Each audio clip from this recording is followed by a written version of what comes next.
আসসালামু আলাইকুম এভরিওয়ান। আজকে আমি আপনাদের সাথে শেয়ার করব দেশি মুরগি রান্না।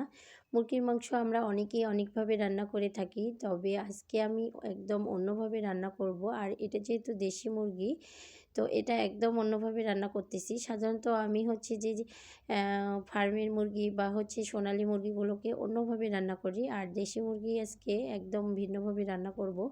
এভাবে রান্না করলে খেতে অনেক বেশি মজা হয়। অবশ্যই আমার পুরো ভিডিও দেখবেন, তাহলেই বুঝতে পারবেন। তো প্রথমে আমি কড়াইয়ের মধ্যে তেল দিয়ে দিলাম এখানে হচ্ছে পেঁয়াজ কুচি, দিয়ে দিলাম হচ্ছে দারচিনি, এলাচ, তেজপাতা দিয়ে এখন খুব ভালোভাবে পেঁয়াজগুলোকে ভেজে নিব।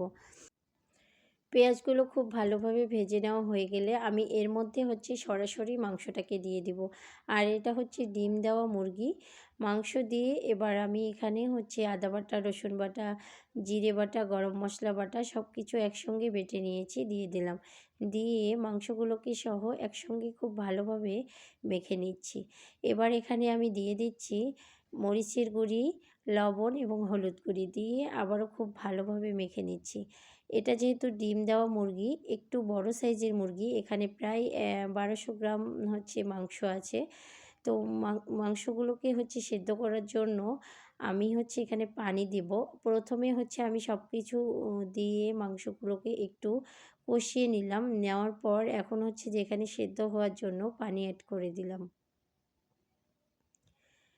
যতটুক পানি দিলে হচ্ছে মাংসটা সেদ্ধ হবে, আমি ঠিক ততটুক পানি অ্যাড করে দিলাম। দিয়ে এবার পানিটা যখন এভাবে কমিয়ে আসবে, তখন আমি আবারও হচ্ছে যে এখানে কষিয়ে নিব। মানে আমি পানি দিয়ে সিদ্ধ করেছি 80%, আর এখানে আমি কষাইতে কষাইতে হচ্ছে 20% সেদ্ধ করে নিব। এবার অনেকটা সময় ধরে খুব ভালোভাবে কষিয়ে নিব।